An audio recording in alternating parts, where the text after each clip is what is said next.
Es por eso, preguntémosle a un experto, a Pablo Palma, que lo tenemos conectado por Zoom, es un psicólogo de la Universidad Autónoma. Hola Pablo, ¿cómo estás? Hola, ¿qué tal? Mucho gusto a todas las que están ahí en el panel. Muchas gracias por acompañarnos y cuéntanos, ¿qué podemos hacer en caso de que nos encontremos, como contaba ayer la Yami, en algún taco incontrolable y sentimos que se nos va a salir el Chucky? ¿Qué podemos hacer para evitarlo y no transformarnos en una de estas personas que se ponen iracundas con los tacos? Oye, yo la escuchaba mientras hacía la introducción al tema y la felicito porque aparte está puesto ahí, estaba recién abajo, salud mental al debe. Yo creo que por ahí va, o sea, la ira al volante no es nada más que una representación o una forma de ver un problema de salud mental, una pandemia de salud mental que estamos viviendo en Chile y en el mundo. Que los psicólogos y psicólogas lo veníamos anunciando de hace mucho tiempo, pero como que nadie nos creyó hasta la pandemia, digamos. Ahí como que la salud mental empezó a ser tema. Y lo que pasa en el volante es justamente que se da la situación que las personas que tienen alguna situación de salud mental o que tienen alguna situación de agresividad lo muestran acá. ¿Por qué? Porque el conducir sigue siendo algo impersonal. Hay una distancia, ¿cierto? Hay una máquina entre nosotros que me permite a mí botar toda esa agresividad que puede ser una de las teorías más antiguas de la agresividad, es la frustración-agresión, ¿cierto?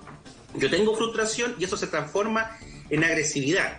Entonces, probablemente lo que estamos viendo al volante es algo que los psicólogos seguro han estado muy atentos porque parece ser nada más que un reflejo de las problemáticas de salud mental generales que estamos teniendo en la población en Chile. Pablo, en ese sentido cuando partimos esta conversación estábamos hablando precisamente de los test que se realizan para poder tener un carnet de conducir en este caso. ¿Habría que incorporar la salud mental a esos test? Porque parece que hoy día ya la cosa es extrema, ¿no? Sí, yo creo también, bueno, todos dimos el examen para conducir, los que conducimos, ¿cierto? Y había distintas pruebas, pero no había ninguna psicológica. A mí siempre me llamó la atención, desde la primera vez que saqué licencia, por lo menos en clase B, ¿cierto? Que la mayoría, que la no profesional, no hay ningún tipo de prueba psicológica. O sea, cualquier persona con cualquier condición psicológica de cualquier tipo puede conducir. Ahora, ojo, tampoco se trata de estigmatizar. Probablemente uno pueda tener algún tema de salud mental que sea manejable, tratable, claro, pero obviamente que hay algunas cosas que habría que poner atención, especialmente la frustración y el manejo de ira. Porque imagínate, estamos hablando que aunque sea un auto particular, yo le puedo hacer daño a otras personas. No solamente los autos de transporte público deberían someterse a pruebas psicológicas, sino también, creo yo, toda persona que esté detrás de un volante. Pablo. Y una moto también.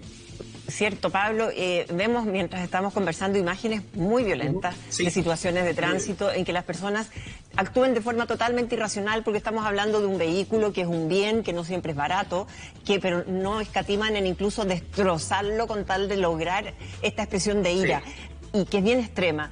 Hay personas que definitivamente no debiesen manejar. ¿Qué tipo de perfiles, por ejemplo, no debiesen estar al volante o en qué etapas de su vida debiesen evitar manejar?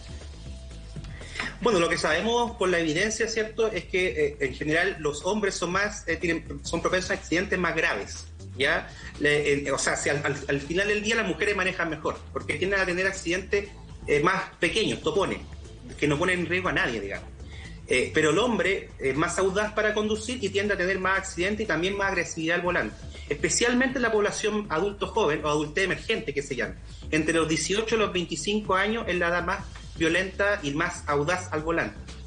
Probablemente las personas que están conduciendo y que están teniendo estas conductas violentas están teniendo otros problemas en su día a día. Ojo ahí. Lo que pasa es que no lo podemos ver eso, ¿cierto? O sea, son personas que probablemente por sus problemáticas de salud mental están teniendo dificultades en distintas partes de su vida. ¿Por qué explotan acá? Porque se supone que cuando yo manejo tiendo a sentir una sensación de control, ¿cierto? Todo el ser humano quiere controlar la situación. Cuando pierdo el control, de alguna forma, y tengo esa ira y esa frustración guardada, ¿cierto?, alguna problemática de salud mental, es súper fácil volcarla hacia un desconocido o desconocida, especialmente si esa persona es más débil físicamente o socialmente, digamos. ¿Sí? ¿Qué se puede hacer en estos casos, finalmente, cuando estamos en una situación de una propensa violencia desde otra persona a nosotros? ¿Qué hago en ese caso? ¿Algunos tips que nos puedas dar? Sí, lo primero es, justamente tú lo comentaste al principio, yo te escuchaba el tema del espejo, ¿cierto? Que esto es basado en una teoría neuronal que dice que nosotros vamos a tender a copiar la conducta que está haciendo el otro, en este caso para defendernos y atacar. Por supuesto que hay que tratar de evitar no entrar en el círculo de la violencia y no contrastar con la misma violencia. Siempre va a haber que defenderse, obviamente, de algo que pueda poner en peligro nuestra vida, pero la idea siempre es mantener la calma y tratar de buscar alguna autoridad, por ejemplo, policía, etcétera, que nos pueda ayudar. Hay que pensar, ¿cierto?, que en ese momento yo me siento frustrada porque estoy perdiendo el control, pero que lo que está en juego son cosas materiales. La mayoría de las personas que conducen, además, los autos tienen seguro, hay un montón de mecanismos para recuperar ese daño. Pero la posibilidad de ponerse en riesgo es mucho más grave porque está mi integridad física y mental.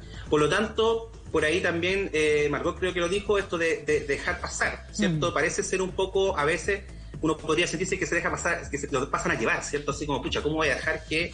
Pero entre el costo de que una persona adelante, que se meta en doble fila, es más bajo, ¿cierto? Controlar esa frustración, si yo lo puedo hacer, es mejor que haga eso, que empiece a competir, ¿cierto? Yo he visto cómo, me ha tocado también, cómo compiten los autos por meterse a la pista, empiezan los garabatos, me han amenazado con fierro y todo, y eso que yo soy de provincia. Entonces...